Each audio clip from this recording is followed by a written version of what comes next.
আসসালামু আলাইকুম।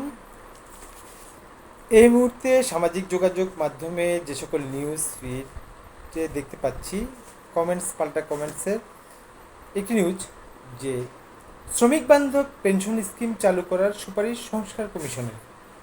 শ্রমিক বান্ধব পেনশন কর্মসূচি চালু করার জন্য সুপারিশ করেছেন সংস্কার কমিশন। এটি চমৎকার প্রশংসনীয় হয়েছে। আরেকটি নিউজ দেখা যাচ্ছে যে এটি একটি নিউজ, এটাও যথেষ্ট সমালোচনা হয়েছে, সমালোচনা না সরি, এটা যথেষ্ট আলোচনা হয়েছে।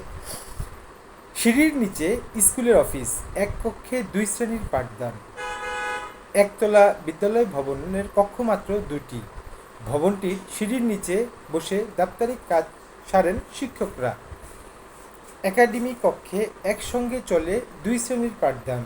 সময় ভাগ করে ক্লাস নেওয়া হয়।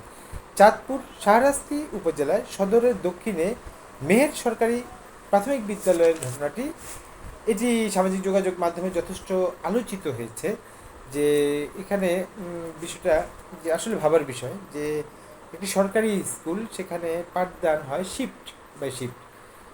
একটি কক্ষেই 2টি ক্লাস নেওয়া হয়। একটি যখন ক্লাস চলে তখন অপেক্ষা করে পরবর্তী ছাত্ররা, আবার অনেকটা কোচিং সেন্টারের মতো।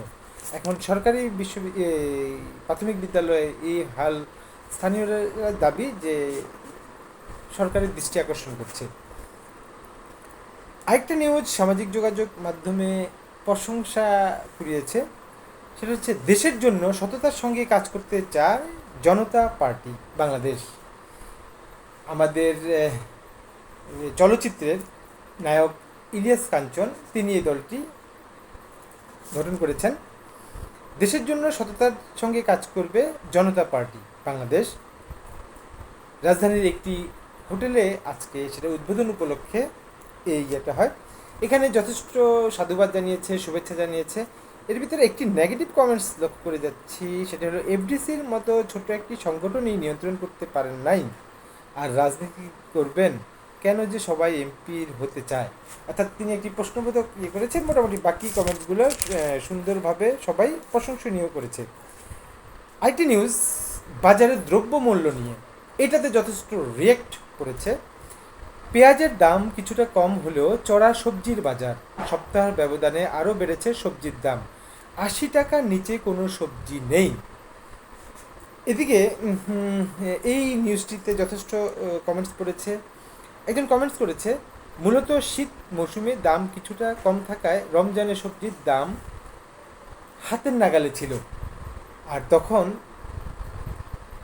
একটি উনি ব্যাড কমেন্টস করেছে যে তিনি বলছেন যে সরকার ভালো, ইউনুস খুব ভালোভাবে দেশ চালাচ্ছে, এরকম একটি ব্যাড কমেন্টস করে করেছে।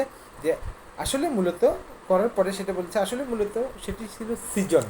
এটা আসলে সত্য, আমি শতভাগ এই কথা বিশ্বাস করি যে চাহিদার সাথে যদি যোগানের বেড়ে যায়, সেই ক্ষেত্রে দ্রব্যমূল্যের দাম কিছুটা নিয়ন্ত্রণে থাকে। আর চাহিদার সাথে দ্রব্যমূল্যের যোগান যদি কমে যায়, তখন সেক্ষেত্রে দেখা যাচ্ছে যে দাম চড়া হয়ে যায়। আরেকটি নিউজ, সেটা হচ্ছে ও সরি, এখানে একটি কমেন্টস লক্ষ্য করা যাচ্ছে এই নিউজে, পেঁয়াজের দাম কমেছে, পেঁয়াজ দিয়ে অন্তত 3 বেলা ভাত তো খেতে পারি। অর্থাৎ ইনি সরকারের সফলতার কথা বলছে যে না, সব কিছু ঠিক আছে, ইউনুস সরকার অন্তত পেঁয়াজের দাম তো একটু কম, উনি সেটা দাবি করেছে। আরেকটি নিউজ, সাবেক রাষ্ট্রপতি আব্দুল হামিদের জামাতাকে অবসরে পাঠালো সরকার। এই নিউজটিতে যথেষ্ট প্রশংসা কুড়িয়েছে যে সঠিক কাজ হয়েছে। তবে কিছু কিছু বলছে যে এতদিনে পরে কেন, একজন লোক বলছে এতদিন পরে কেন, তাহলে কি এতদিন কমিশনের অপেক্ষায় ছিল, কমিশন পায়নি বিধায় এখন অবসরে পাঠালো। তো ইনি তার মন্তব্যটি প্রকাশ করেছে।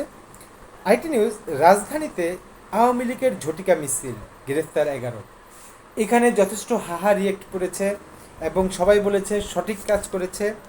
কিন্তু একটি কমেন্টসে লক্ষ্য করা যাচ্ছে যে এভাবে বর্তমান সরকার বিচার বহির্ভূত হত্যা করছে, আর আওয়ামী লীগের নেতাকর্মীদেরকে একে একে গ্রেফতার করছে। এটা কি আদৌ ঠিক? দেশে কি তাহলে আইনের শাসন আছে? তিনি এটাতে একটি প্রশ্নবোধক চিহ্ন রেখেছে। মূলত মোটামুটি এই সময়ে আপাতত আলোচিত সমালোচিত নিউজ এটি দেখা যাচ্ছে। তো আমার নিউজে আজকে একজন লোক আমাকে সরাসরি তার সাথে দেখা হয়েছে, সে কমেন্টস করেছে। তার নাম হচ্ছে আসিফ ইসলাম।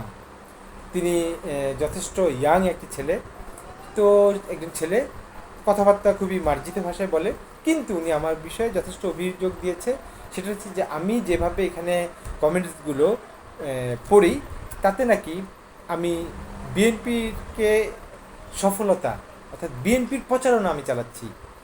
আপনার মাঝে যদি এরকম কোনো ধারণা সৃষ্টি হয় আমার প্রতি, প্লিজ আমাকে জানাবেন। আসসালামু আলাইকুম।